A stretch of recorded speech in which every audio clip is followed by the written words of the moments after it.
G'day everyone. Welcome to my YouTube channel. My name is Luke Belk and I'm an esoteric astrologer. And this is my channel, Astro Awakening. I help people align to their highest good, their highest self, using the timeless technique and tool of astrology. Astrology is a clock that tells the time of the evolution of human consciousness. And I firmly believe that once we become familiar with our own astrology and what's happening in the world at large, we can tend to align and navigate these changing times with more ease and empowerment. Esoteric astrology has been concealed and hidden from the masses for quite some time. And I believe at our detriment. So it's my desire to make the hidden revealed. Or to reveal the hidden, if you like, when it comes to astrology and just understanding ourselves. To know thyself is something that empowers us. And no matter what's happening in the outer world, if we stay true to who we truly are on a deepest level, I think that we can navigate any of life's challenges. In fact, I think we can not only navigate them, we can overcome them.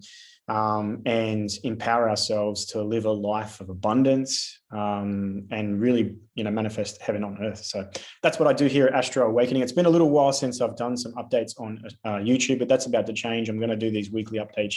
And just to sort of, to give my community, that I have a large community on Instagram, and just to give them a place to come to where they can get more in-depth information. So these are going to be weekly Astro updates. I'm going to look at the week ahead, the major themes for the week, and any major astrological aspects, so that we become more aware of what's happening. It's a little bit like weather prediction. If you wanted to have a picnic on the weekend, you'd want to know if it was going to be raining or if it was going to be sunny, and what type of stuff that you would take along depending on the weather.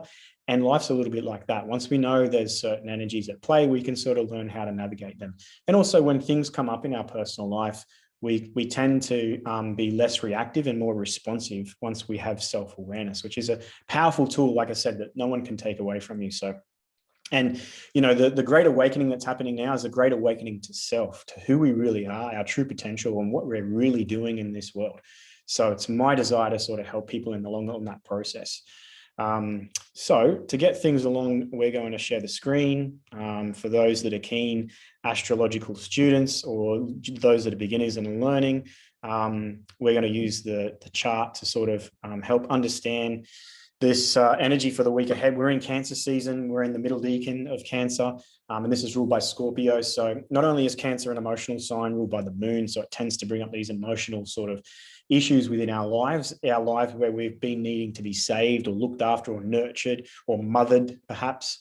But now we're in the middle decan. This is the Scorpio section of Cancer. So the emotional energy can really intensify. And it can bring a lot of our repressed desires to the surface in all sorts of dysfunctional or functional ways as well, especially if we're aware and we can sort of align and navigate them. So not to go too deeply into the decan of Scorpio, but of the Scorpio ruled section of Cancer, which is the middle decan from 10 to 20 degrees. So we're at 13 degrees now with the sun at 13 degrees. And this week it's going to move through to the 20th degree. So that's 7 degrees for 7 days. So if we look at the condition of Mars as well, Mars is moving through Leo, right? Mars is the ruler of Scorpio along with Pluto, but we'll focus on Mars. Mars rules our desires, right? Those desires and at the moment with Leo, it's a desire for self-expression. It's a desire to be seen. It's a desire to sort of say, look at me, this is who I am. It's our desire for uniqueness in Leo as well. And Leo energy is this sign opposite Aquarius energy, and Aquarian is social and detached, and it's individuating and it's liberating, right? It's that energy to liberate and to individuate and to free thyself. How do we do that in this world? How do we do that? Do we conform, go along? Do we sort of just, all in this together? Or do we find our own unique personal expression and bring that to light? And through our uniqueness, not our differences, but our uniqueness, not our similarities. Through our uniqueness or our differences, not our similarities, do we come together? Instead of through our differences are we divided, which is what, a lot of the you know, a lot of the matrix system is about divide and conquer, right? So it's through the differences, through our uniqueness, through the expression of our Leo quality that we find our uniqueness and we can liberate ourselves. And then we can come together on these differences. So Venus is moving to a conjunction with Mars. It won't quite get there this week, but you have with Venus love and you have with Mars desires. So it's like our love and our passions can come together. And that's going to be really good for, you know, romance and love relationships in general, to sort of know what you want and to be able to have the energy to go after it. Know what I love and value, and then have the energy to really pursue that and go after that. And when those two energies combine, it's like quite nice energy for the week ahead. And it's building over this week. It'll become active really next week as well. The moon is in Taurus at the moment. It's going to spend the rest of today, a little bit of tomorrow, then it moves into Gemini. It's going to pass over the North Node. It's in its waning phase, so there's a lot of the releasing phase. We're moving towards the next new moon in Cancer. So as we move through Taurus, it's really grounded emotionally, and we get into Gemini, and it's like we get to this waning phase of the Gemini moon, and it's about releasing, you know, the talk, the noise, the information, the chatter, the mental stuff, the thoughts, the beliefs, and all of those things that no longer serve you when it comes to the mental realm. The moon is going to, on Wednesday, actually on Thursday, and this will be around the time. So Tuesday, Wednesday this week, Mercury, which rules Gemini, is in Gemini. It's been retrograde. It's almost out of the shadow period, but before it does, it's going to complete another square to Neptune. And Neptune is a planet of disillusion of boundaries, transcendence, intuition, imagination, fantasy, but also illusion, delusion, deceptiveness, avoidance, escapism, addiction. And tends to, when you have the mental planet of Mercury squaring Neptune, you tend to get a lot of uncertainty, a lot of like confusion that can come up. But because this is, you know, going to have an activation with the moon at the same time, it can really be an intuitive time to connect on a higher level to your intuition. So really over the next, you know, 3 days, Monday, Tuesday, Wednesday, Thursday, you know, that period of time, double down on your meditation morning and night. You know, you can be really tapping into messages from higher realms, from guides, from passed over people, beings. So really tap into that sort of energy. Excuse me while I check my notes. There's a lot to sort of go through. And if we go on to here, actually, I'll use the chart, seeing as how I've got it open. You'll have to forgive me because I'm sort of getting my head around this. The concept's been there for quite some time, but you know, there's a lot of components to all come together to make these videos. So just hopefully you can bear with me. I know that if you've come across from Instagram, you're obviously enjoying the content that I put out. So it's just about me making this a little bit more finessed and fine tuning it. So I really appreciate your patience, and I really appreciate your feedback and support. So if you've got comments, leave it in the comments section. Like the video, that'd be amazing. That really sort of helps with my confidence and means that I can make more of these. Again, don't get paid for this sort of thing. It's all done because I have a desire to help people learn and grow and to know thyself. So if we go through and we've got, here's Mercury at 23 degrees. This is tomorrow, Tuesday. 23 degrees Mercury, 23 degrees Neptune. The moon has moved into Gemini. It really amplifies that Gemini energy, but it's in the waning phase. And it's sort of like these intuitive messages that help us consolidate the thought process that's been going on through this last month or two. You might have insight or awareness or revelation. And this activation really is about connecting to your inner knowing when it comes to whatever's been going on in your life. Have you been called into a certain thing? Has there been something revealed? Has there been some sort of information that you're sort of having to discern? Is it right? Is it wrong? And you're not sure and you can't make sense of it. Connect the next few days to your inner knowing, your intuition, and let that guide you through this process as we move into the new moon in Cancer in a few days' time. Thursday, Mercury will make an aspect. Here it is on Thursday, we'll make an aspect to Pluto, and it's an inconjunct. which is a aspect of release, also known as a quincunx. It's releasing the limiting beliefs and outdated ideas or thought patterns or information. You know, it's sort of like a point with the moon at its final phase going into a dark phase. It's sort of that sort of, you know, what information has come to light over this last month or so that you really need to purge and let go of. That's not beneficial. Sometimes we can get so focused on, you know, like knowing, right? And some conspiracy comes out or something comes out and we really want to know like truth and we get into it and all that. And it can really take our focus off our long-term dreams and goals and ambitions. And we get hell bent down what they call the rabbit hole. And all of a sudden we're like, is this a useful expenditure of energy? Concentrating, using my mental capacity to sort of focus on these things. And perhaps it's just this ego's desire for security or comfort or to know what's really going on. But honestly, you're never going to know to the depth that your internal soul wants to know what's happening in this world or who you really are. It's never going to be found in outside information. It's only ever going to be found within, when you turn within and really understand yourself at a deeper level. So if you've been trapped down the hole looking into certain things like the efficacy of the vaccine or you know, just getting really hell-bent into like facts and data and information and like and this unsatiable sort of desire to sort of know, that aspect is on Thursdays are really nice, just like to let that shit go, like let it go.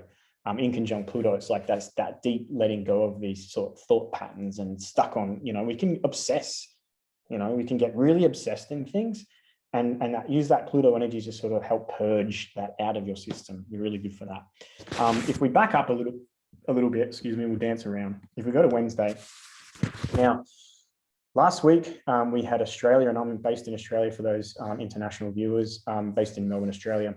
Last week we had I don't know, 5 out of the 7 states, I think, in Australia almost locked down. And through the middle of this lockdown, we had the Saturn square Uranus opposite Mars, Mars opposite Saturn. Here's Mars, as you can see, Mars is at 15 degrees. Actually, let's go to today. Mars is at 14 degrees. It's squared Uranus and opposite Saturn. Saturn represents those that want to go back to normal, those that want to preserve the traditional way, the rules, authority wants to sort of just, we're all doing this together. Come on, everyone, do the right thing. That's Saturn. You often find people that are sort of resonating at the Saturn energy at the moment are the ones that want to follow the rules, the Saturn energy, to get back to the way things were, and thinking too that that's what's going to get us back to that state. Well, the reality is we're never going backwards to how things were. If you look at the evolution of the time-space continuum, we repeat cycles, but we don't go backwards, right? We repeat cycles as they come in new forms, but we don't go back. We can't go back. And the illusion of, if I do the right thing, we'll go back, is just that. It's an illusion. But over here, we have Uranus in Taurus, and it's squaring us Saturn. Uranus in Taurus people are like, fuck the rules. No way, no more rules. The old way doesn't work. There's a new way there's a new way towards our freedom and liberty. And it means that we have to radically transform our value system and align to those values on a personal level that are about choosing sovereignty, around health, around freedom of movement, right? And there's that clash. And as Mars moved into this aspect, causing a T-square, a lot of tension, T-square is tension, we literally went into a pretty nearly Australia-wide sort of lockdown. The media sort of ramped up. You had a lot of people sort of screaming like we're doing the right thing, and why aren't people doing the right thing? And it was just a lot of intense energy. So Venus is going to come into that picture this week. Venus is going to move on Wednesday and oppose Saturn. So here's Venus at 12 degrees opposing Saturn and on its way to square Uranus. So we've had Mars, which is anger, frustration, resentment, you know, a lot of pent up energy. And now we're going to have money. Venus rules money, love, relationships moves through that same. So it was a really personal impact of the tension that sort of has been this underlying theme of 2021, as Venus moves through there, it's going to bring a lot of personal sort of intensity to that in the area of love and money, pretty much. Now, if we look at Venus and Saturn in particular, we've got commitment, responsibility, obligations, restrictions, and limitations. And we've got Venus, love, values, money, women, feminine aspect, beauty. If we go back to the beginning of this year, around the 6th of February, there was the conjunction of Venus and Saturn. So if you in your personal life want to know a bit the theme of this particular opposition, go right back to around early February and what was happening in your key relationships. What sort of financial commitments or responsibilities did you undertake then? This is sort of a halfway point within that cycle. It can be a bit of a release point. There might be a little bit of tension. Obviously, we're going to have this square to Uranus as well. So the mitigating factor is Venus is going to make a trine to Chiron. So there's this outlet here for healing. There's a lot of healing that can happen.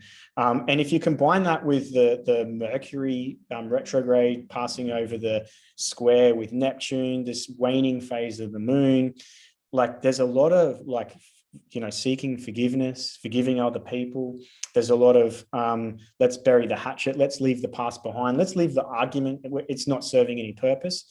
It has a lot of that sort of finalizing energy for this last sort of 6-month cycle. Yes, it's probably been really intensified with the lockdown and the impact of this T-square tension, but really what can come out of this is a rebirth into, like, you know, a higher octave of how to relate in your life and how to make, you know, beautiful, more tighter relationships built more on love and compassion. The final sort of, the final piece of this week's puzzle that I wanted to sort of bring into the picture, if we sort of, you know, summarize on what I've just said with regards to this week about the whole theme of love and relationships and sort of, you know, a culminating point, there's the potential for some breakdowns within relationships. Let love, or in other words, let the heart be the captain that steers the ship through whatever troubled waters. I can tell you from personal experience, when you follow your heart, you really can't go wrong. So let that guide you through this week in particular. The final piece of this picture I wanted to bring in, because there's not a lot of outer planet movement at the moment. We've got Pluto retrograde, Neptune's retrograde, we've got Jupiter retrograde, Saturn retrograde.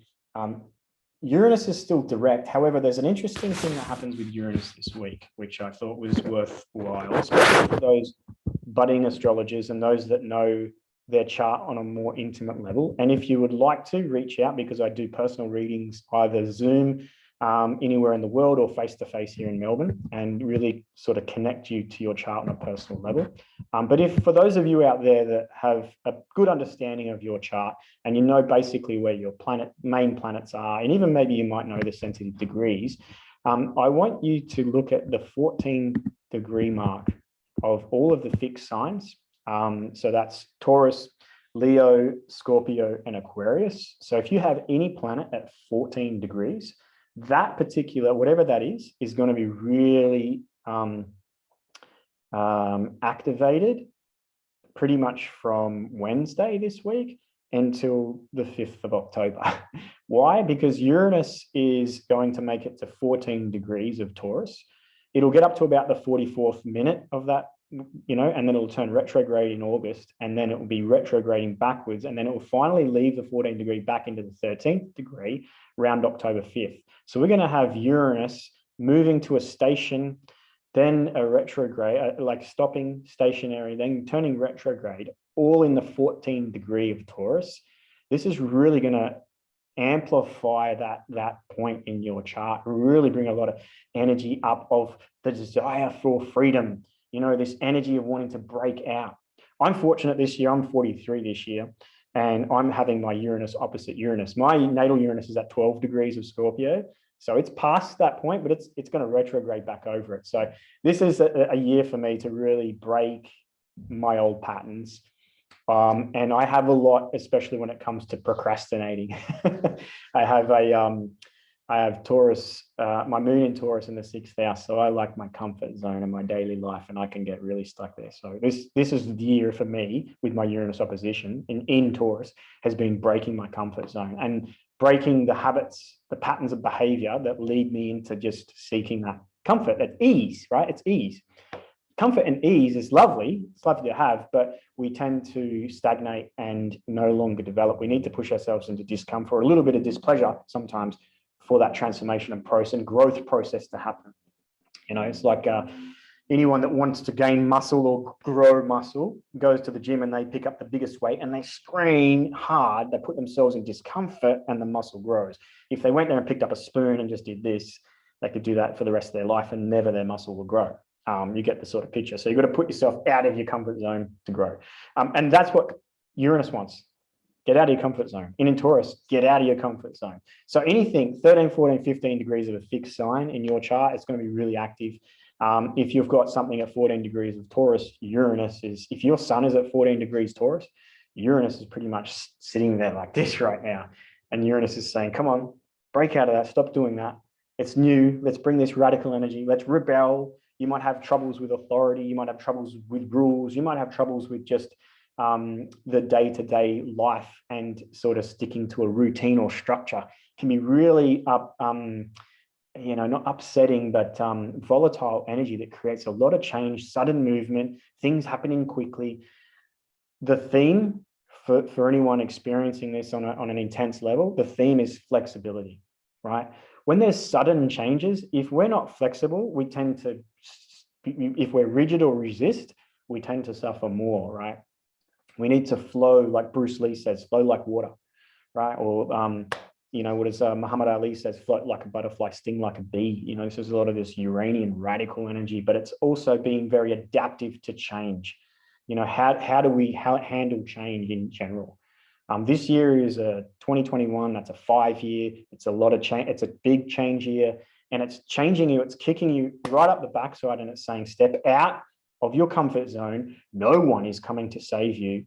No one is going to come and mother you anymore. If you want freedom, right, which is what's been restricted and taken away from us, if you want that, you must take responsibility. You cannot continue to do it the old way. You must rise to this challenge, make the changes, and start being that change that you want, and take responsibility for that.